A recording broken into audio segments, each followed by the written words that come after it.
What if you could secure $50,000, $100,000 or more in business funding in the next 7 to 14 days? And what if you could do it without a perfect business plan, without existing revenue, and without risking your own cash? Might sound impossible, but this is the world of strategic funding.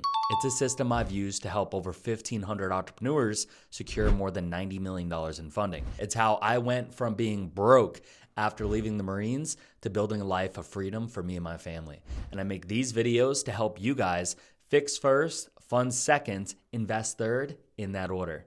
You're probably thinking, there's a catch. I need a 20-page business plan, 2 years tax returns, and a flawless credit score. Well, that's what the banks and predatory lenders want you to believe. The real problem isn't your business idea, it's that you're playing the wrong game.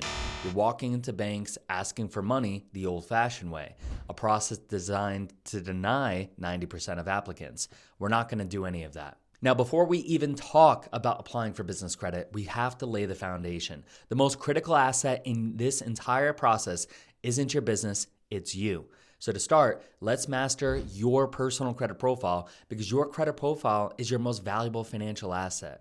Most business lending, especially for new businesses, relies heavily on the owner's personal credit. That's why a strong personal FICO score is your golden ticket. But a high score alone isn't enough. You need a fundable profile. So let me show you exactly what lenders really look for. Your credit score is made of 5 parts, but we need to look at them through a lender's eyes. Payment history, 35%. This is 100% or bust. One late payment can be a red flag, and we're going to talk about how to fix that with goodwill letters later.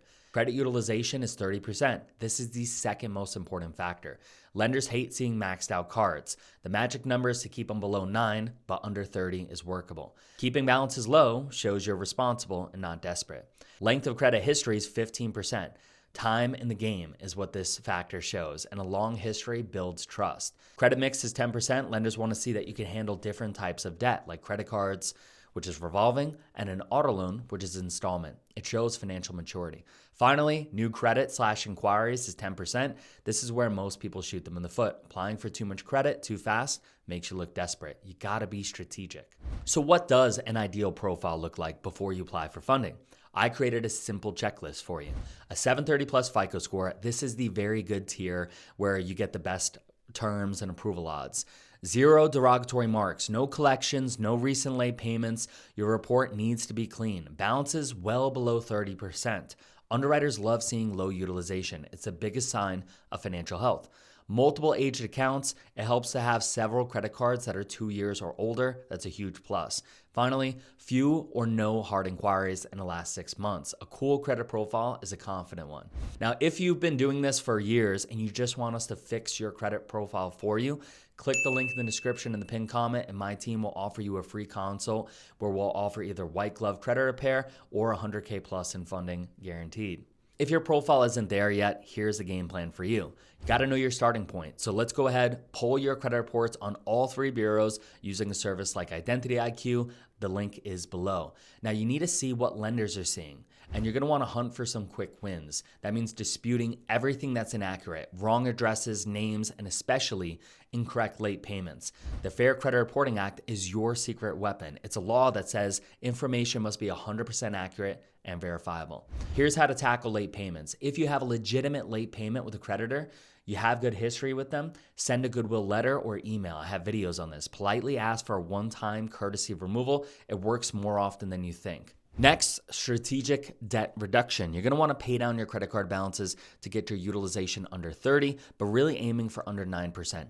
This alone could boost your score from 50 to 100 points. You could even use a debt consolidation loan if you don't have cash on hand. You could pay off all your credit card debt with it. Now, once your personal credit is optimized, you're ready for the next step. Building a separate financial entity for your business. This is how we separate you from your business and prepare to access much larger credit lines. You can have a perfect personal credit score, but if your business isn't set up correctly, you're gonna get automatically denied. Lenders have a secret checklist they use to judge your business's legitimacy, and I'm gonna go and give you that checklist right now. So this is how you make your business look like a professional, low-risk entity. The entity type, you're going to want to set up an LLC. Don't be a sole proprietor. It offers no liability protection. The sweet spot for 99% of entrepreneurs is the LLC, a limited liability company. It's simple, it offers protection, and banks love to lend to them. Business name, keep it neutral. Don't name your LLC Smith Trucking or Dave's Real Estate Flips. Industries like trucking and real estate are considered high risk and trigger denials. Choose a generic professional name like DSJ Consulting Group or Apex Management Solutions. You can always operate under a DBA, a doing business as, for your actual trade or brand name. NAS code, avoid high-risk categories. The NAS code is how the government classifies your business. Just like the name, avoid codes for trucking, real estate, investing, or financial services. Choose a broader one like consulting or management. A real estate investor could use residential property managers, 53, 13, 11, instead of landlords, right? This small shift is critical. Business contact info. The basics are enough. You don't need a fancy 1-800 number or a virtual office, which are often red flags. Your cell phone and a professional Gmail like johnsmithconsulting@gmail.com are perfectly fine to start. The bottom line is that banks care more about your credit profile than your office address. Knowing this, you can actually do this yourself in under an hour for a fraction of the cost of hiring a lawyer. You're going to want to file your LLC. You could go to your state secretary website and you can file this online for $50 to $300, or you could even do it watching my video and doing it through Busy. Next, you're going to want to obtain your EIN. You do this from irs.gov. It takes minutes and it's completely free. This is your social security number for your business. All right, so your personal credit profile is pristine and your business is structured for funding. Now it's time to put it all together and execute the strategy that can 10x your funding potential: credit stacking. Credit stacking is the art and science of applying for multiple lines of business credit in a specific strategic sequence.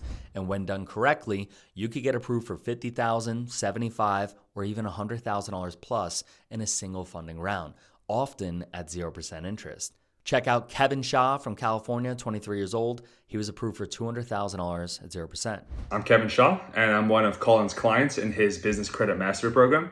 Colin got me over $200,000 in business funding. These are all credit cards. Like you can see the weight of the cards. Here's how credit stacking works. Not every lender pulls your credit report from the same bureau. Some use Experian, some use Equifax, and some use TransUnion. If you apply to 3 different banks that each pull from a different bureau on the same day, none of them will see the other's inquiries. Each one sees a fresh credit report and makes their decision based off a clean slate. But if you apply sequentially without a plan, the second lender sees the inquiry from the first, the third sees the inquiries from the first 2, and that's why you start looking desperate and start getting denied. This is why the order of applications is everything. Here's a sample stacking sequence designed for maximized approvals. We alternate bureaus and start with the most inquiry-sensitive lenders first. We like to apply for Chase Inc. This pulls from Experian. Chase is very sensitive to recent inquiries, so we often apply with them first. They offer great business cards. Next, we like to go to US Bank. They pull from TransUnion, and we switch bureaus. US Bank has great business cards with 0% as well. Then we could go to Bank of America. They also pull from TransUnion, and we can often hit the same bureau twice in one day before the inquiries post. Next, we like to move over to Wells Fargo. They pull from Experian. We go back to Experian. American Express also pulls from Experian, and they're generally less inquiry sensitive. So if you have a good profile, you can put this later in your sequence. Finally, we move to Equifax with Truist Bank and Citizens. Some of our clients even get $50,000 at 0% from this one bank alone. So here's your 7-day execution plan to pull off the credit stacking strategy. Day 1, finalize your plan, confirm your personal credit profiles optimized, have your LLC and EIN documents ready, finalize your stacking sequence. Day 2, application day. Apply for all the cards in your sequence in a single morning on each bureau within a 1 to 2 hour window. You can use an incognito browser for each application. Keep a spreadsheet to track your approvals, denials, and pending applications. Day 3 to 7 is the follow-up. Some applications will be instantly approved online. Others will go into a pending status. This is where you call the bank's reconsideration line. Be polite, be professional, and be ready to answer some questions about your application. This is a normal part of the process, and by the end of the week, you should have multiple approvals and a clear picture of your total funding. Listen, guys, knowing these steps is just the start. but getting results comes from implementation. So if you want to take this to the next level and have my team personally guide you through this process, there's a link below to book a complimentary credit mastery guidance call with one of our credit advisors. We'll review your unique situation, your credit profile, and build a custom funding plan for you. Be sure to watch this video next, where I will show you the top 7 banks that are friendly to new LLCs seeking 0% funding.